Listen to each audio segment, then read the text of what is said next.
हनुमान चालीसा का पाठ हनुमान जी की कृपा प्राप्त करने के लिए एक प्राचीन और अत्यधिक प्रभावी साधना है। धार्मिक ग्रंथों और संतों के अनुसार यदि कोई भक्त सच्चे मन और श्रद्धा से हनुमान चालीसा का पाठ करता है तो उसे हनुमान जी की कृपा प्राप्त होती है और उसकी सभी मनोकामनाएं पूरी होती हैं। विशेष रूप से यदि आप संकल्प लेकर 11 दिनों तक हनुमान चालीसा का पाठ करते हैं तो यह अत्यधिक फलदायी माना जाता है। हनुमान चालीसा का महत्व। हनुमान चालीसा का रचनाकार गोस्वामी तुलसीदास जी हैं, जिन्होंने इसे 16वीं शताब्दी में लिखा था। इसमें कुल 40 चौपाइयाँ हैं और इसका नाम चालीसा इसी कारण पड़ा। यह हनुमान जी की स्तुति और उनकी महिमा का वर्णन करता है। धार्मिक मान्यताओं के अनुसार हनुमान चालीसा का नियमित पाठ करने से मानसिक शांति, साहस और बल प्राप्त होता है। साथ ही इसे संकट और विपत्तियों से मुक्त करने वाला भी माना जाता है। हनुमान चालीसा का पाठ करने से होने वाले लाभ। हनुमान चालीसा का नियमित पाठ करने से अलग अलग प्रकार के लाभ प्राप्त हो सकते हैं। नंबर 1, संकट और कष्टों से मुक्ति। हनुमान जी को संकट मोचन कहा जाता है, इसीलिए हनुमान चालीसा का पाठ करने से सभी प्रकार के कष्टों और संकटों से मुक्ति मिलती है। नंबर 2, आत्मविश्वास और साहस की प्राप्ति। हनुमान जी वीरता और साहस के प्रतीक हैं, इसीलिए हनुमान चालीसा का पाठ करने से आत्मविश्वास और साहस की वृद्धि होती है। नंबर 3, भय से मुक्ति। यदि किसी को भूत प्रेत, बुरी आत्माओं या अन्य भय का सामना करना पड़ रहा है तो हनुमान चालीसा का पाठ बहुत प्रभावी माना जाता है।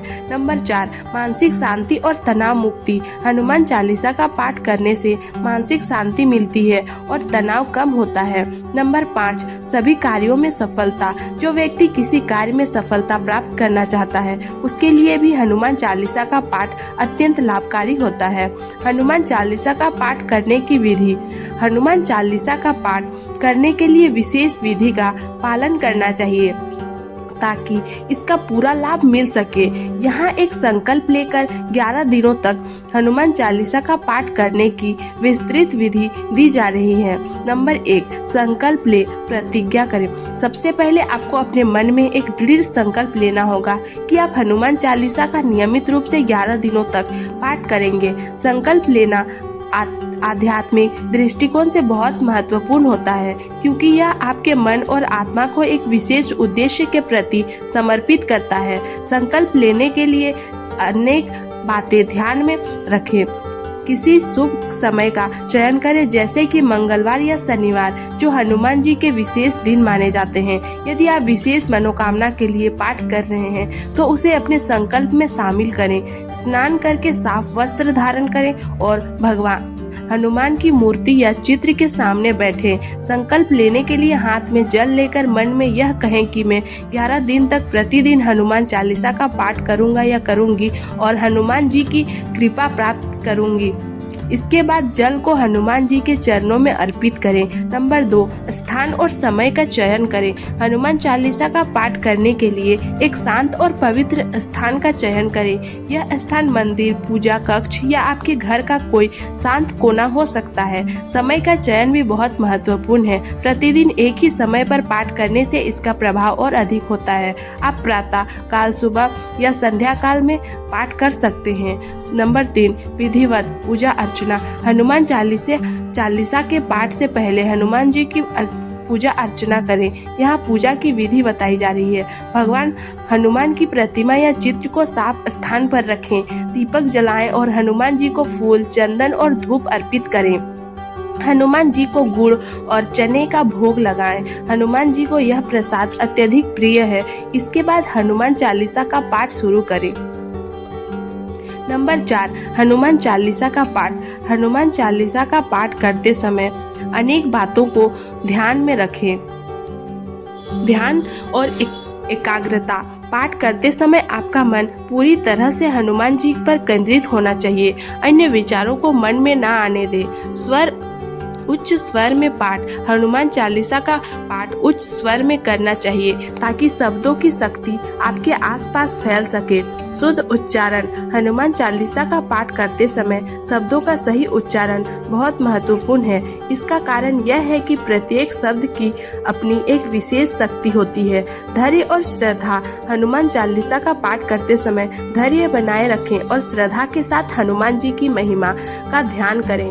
नंबर 5, पाठ के बाद ध्यान। हनुमान चालीसा का पाठ समाप्त करने के बाद कुछ मिनटों तक ध्यान करें। हनुमान जी की मूर्ति या चित्र के सामने बैठकर उनकी कृपा का अनुभव करें। ध्यान करने से आपके मन में शांति और स्थिरता आती है। नंबर 6, प्रसाद वितरण। पाठ समाप्त होने के बाद हनुमान जी को अर्पित किया गया प्रसाद गुड़ और चना सभी घर के सदस्यों में बांटे। यह प्रसाद हनुमान जी की कृपा का प्रतीक होता है, इसीलिए इसे सभी के साथ बांटने से पूरे परिवार में सुख समृद्धि आती है। नंबर 11, दिन तक हनुमान चालीसा का 11 दिनों तक हनुमान चालीसा का पाठ करने का विशेष विधि। सामान्यतः हनुमान चालीसा का पाठ एक बार या 3 बार करने की प्रथा है, लेकिन संकल्पित 11 दिन की साधना के लिए आपको कुछ विशेष बातों का ध्यान रखना होगा।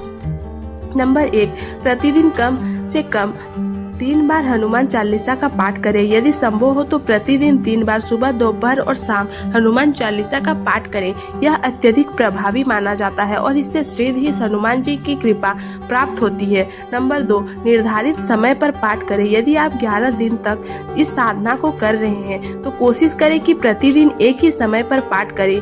इससे आपकी साधना में निरंतरता और अनुशासन बना रहेगा। नंबर 3, उपवास का पालन। यदि आप शारीरिक रूप से सक्षम है तो 11 दिन तक उपवास रख सकते हैं। उपवास से साधना की शक्ति और बढ़ जाती है। आप मंगलवार और शनिवार के दिन विशेष उपवास रख सकते हैं, क्योंकि ये दिन हनुमान जी के लिए अत्यधिक महत्वपूर्ण माने जाते हैं। नंबर 4, कपूर या घी के दीपक से आरती करें। हनुमान चालीसा का पाठ समाप्त करने के बाद हनुमान जी की आरती अवश्य करें। आरती के लिए कपूर या घी के दीपक का उपयोग करें। यह हनुमान जी की कृपा को और भी अधिक आकर्षित करता है। नंबर 5, पाठ के दौरान मौन व्रत रखें। कोशिश करें कि हनुमान चालीसा के पाठ के दौरान और उसके कुछ समय पहले और बाद में मौन रहें। मौन रहने से मन में शांति होता है और आपकी ऊर्जा का संचय होता है, जिससे साधना की शक्ति बढ़ती है। नंबर 6, किसी विशेष मनोकामना के लिए। यदि आप किसी विशेष मनोकामना के लिए को लेकर हनुमान चालीसा का पाठ कर रहे हैं तो उसे ध्यान में रखते हुए हनुमान जी से प्रार्थना करें। उदाहरण के लिए, यदि आप नौकरी या व्यापार में सफलता के लिए पाठ कर रहे हैं तो पाठ के अंत में हनुमान जी से अपनी इच्छा को स्पष्ट रूप से व्यक्त करें। संकल्पित 11 दिन की साधना के बाद जब आप 11 दिन की साधना पूरी कर ले तो अंतिम दिन एक विशेष पूजा का आयोजन करें। इस दिन आप अनेक कार्य कर सकते हैं। नंबर 1, विशेष हवन या यज्ञ। यदि संभव हो तो अंतिम दिन हवन या यज्ञ का आयोजन करें। हवन में हनुमान जी के मंत्रों का जाप करें और गुड़, तिल और घी की आहुति दें।